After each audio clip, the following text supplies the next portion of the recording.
All right, we're now joined by the chairperson of the House Committee on Public Accounts, Bicol Saro Party List Representative Terry Ridon. Representative Ridon, good morning to you. Good morning, Karen. Thank you for having me. All right, now do you believe that the House actually still has the credibility to investigate the corruption with flood control projects? Well, I think the commitment of the House of Representatives is basically to implement the presidential pronouncement to look into flood control projects. So, as a result of the briefings, the House will be forming a tri-committee with the Public Accounts Committee, Public Works Committee, and the Good Government Committee to look into all the infrastructure and flood control projects that are deemed anomalous, substandard, ghost, and incomplete projects Okay. by the DPWH. All right, but then would you actually have the courage, for example?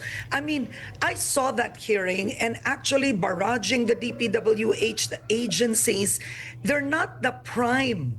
They're not the masterminds of the corruption here, right? You've seen how the budget is made, kung saan sinisingit, ginagamit ang flood control. The president comes out with a list, so dediretsuhin na kita.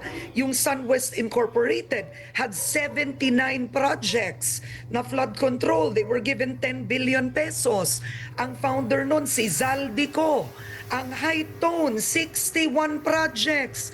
4.8 billion pesos. This is on record. Bakit di sila ang ipatawag?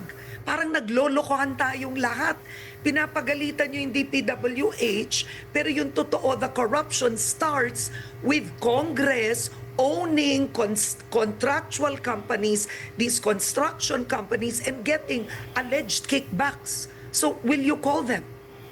Well, ang trigger po for the tri-committee to invite anyone, including legislators, including... Now, will you call Zaldico? That's a direct question.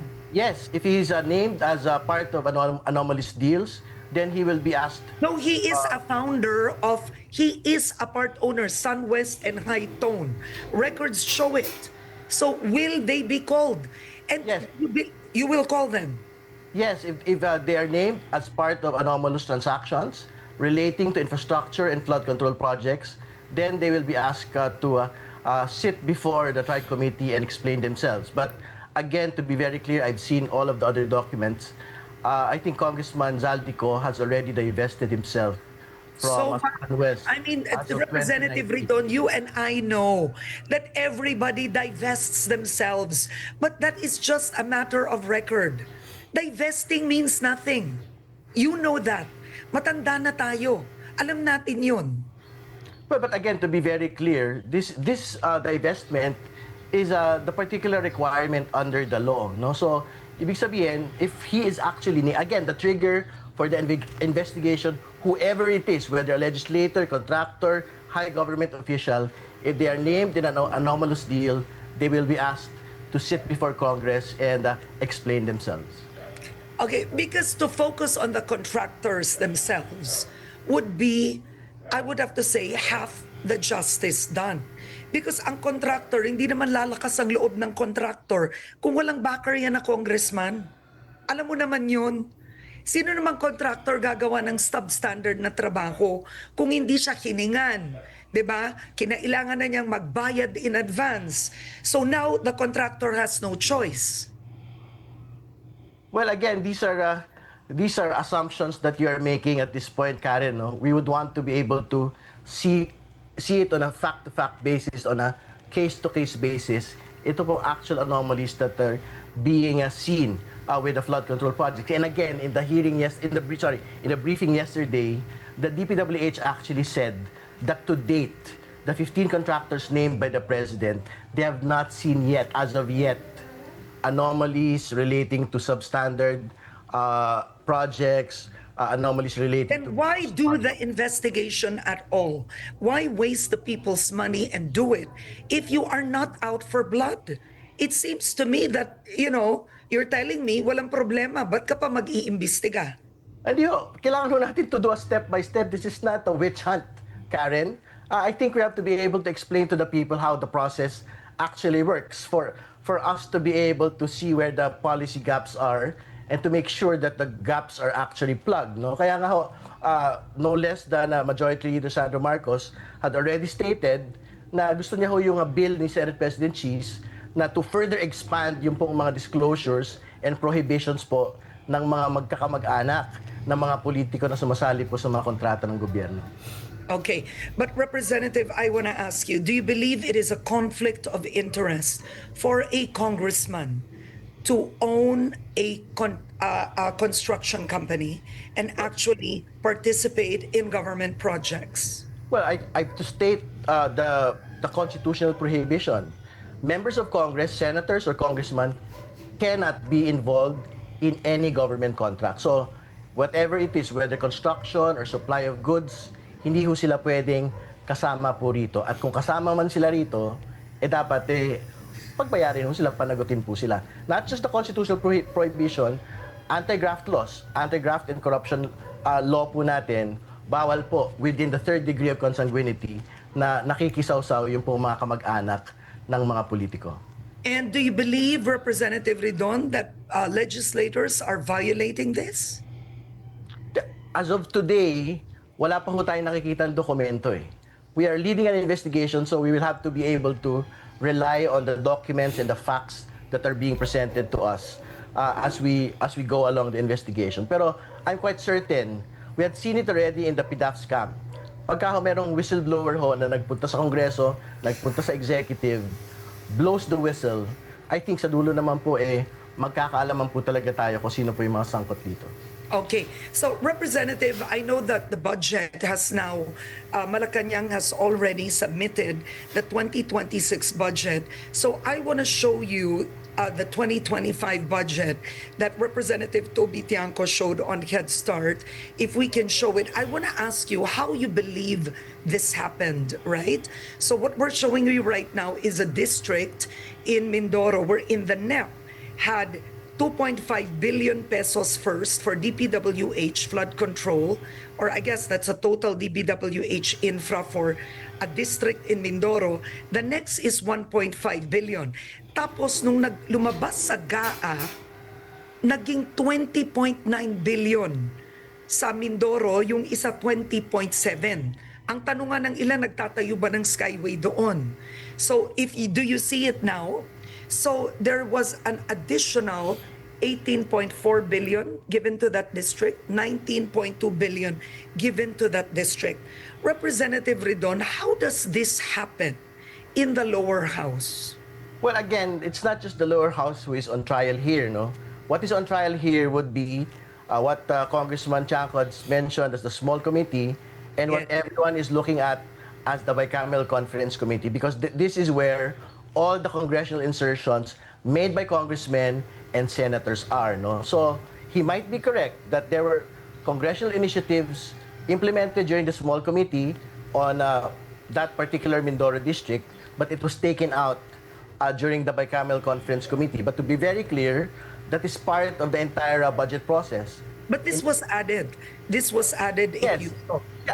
Yes, I think it was added after the NEP was done and before the BICAM had been determined, no? So basically it was made under the small committee, hindi po ba? So but again, that small committee determination will ultimately be vetoed by the bicameral conference committee, which is why we had seen an actual cut at the very end. The president did not release. So what happened? The president just did not release. He was quite cautious. He didn't release, I was told roughly, well, what I heard is 87 billion plus. But at the end of the day, when you looked at the GAA, the 2025 general appropriations, you did have districts, those two districts, having more than 20 billion pesos. Is it justifiable for any district to have 20 billion pesos? I think any district that is provided funding for infrastructure, for social services, or whatever else, no, beyond what has been granted by the National Expenditure Program given by the President, I think is simply an implementation of the power of the purse of Congress in the Senate, no. So, ibig sabihin, like what Senator Ejercito earlier mentioned, there is actually nothing inherently wrong with congressional initiatives for as long as these projects are actually benefit their particular constituency. No, so I But think from that's what has 2 happened here. billion, from 2 billion to 20 billion, are you saying that's justifiable in any way for a small for a district? I, Seriously? I think I'm not in a position to make a determination on which district is more important or which constituency is more important. But ultimately, if this is the determination of the small committee, but was Now, vetoed do you by the believe by, the small by, committee should exist? well, the small committee has existed even prior to Yeah. last Congress. It So has should it existed. still exist? I think it has been abolished already.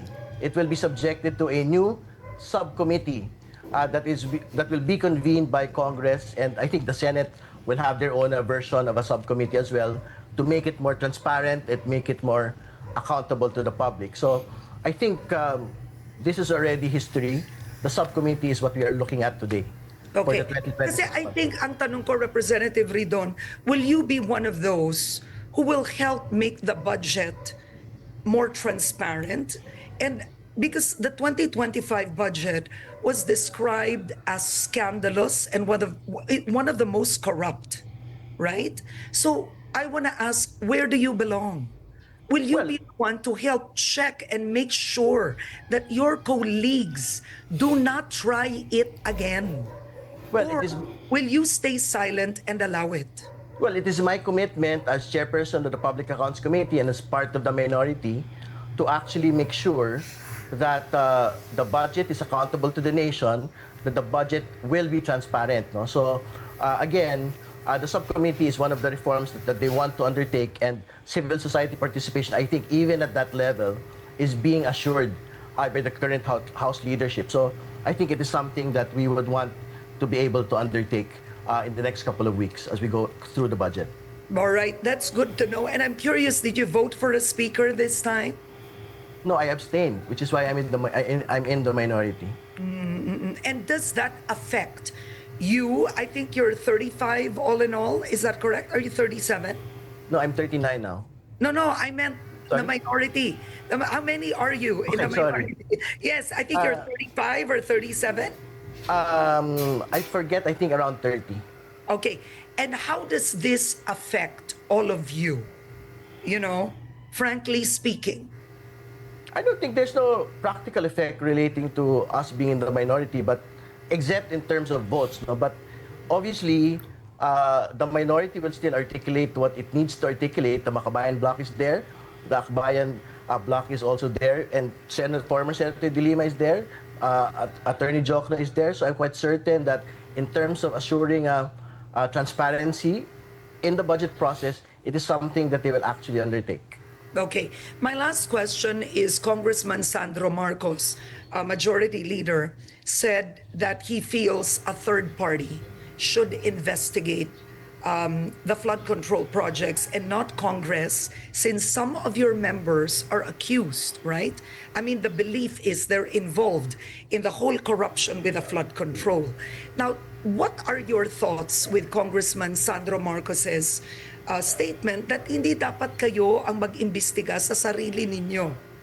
Well, I think if legislators are actually named in anomalous contracts, it is something that he is correct, that it is something that a third-party probe should undertake. But not all of the anomalous contracts are involving legislators anyway. So I think the Tri-Committee should still have jurisdiction and oversight over these types of anomalous contracts. Okay. And Representative, my last question, what will you change if you were to change something in the way flood control projects are implemented? How would you change it to make sure that legislators, mayors, etc., politicians don't take advantage of the funding that is in flood control? What would you do? Well, I think the most important reform in flood control would be to make sure that there are actual studies, even prior to implementation, irrespective of whether it is NEP originated or irrespective whether it is congressional initiative originated. I think that is where allegations of substandard quality, in delays and incomplete projects actually arise, no? Because particularly because DPWH already stated it, if you have congressional initiative originated flood control projects, they have such a small period of time to actually undertake the feasibility studies for these projects. Okay. And are you hopeful with this president? I mean, being in the minority, do you believe that President Marcos Jr. means business? Well, I think it's a real commitment because he already stated that talagang pagka ho nagkatampuhan dito, wala na siyang magagawa, no? And I'm quite certain that the 15 contractors are actually supporters of the president. So if they're in fact found to have been participating in anomalous projects, I think he is dead serious about holding them accountable, however way it will be, whether to criminal charges, blacklisting, or administrative charges. On that note, I want to thank you for joining me today, Chairman of Public Accounts, Bicol Saro Party List Representative Terry Ridon. Thank you, sir.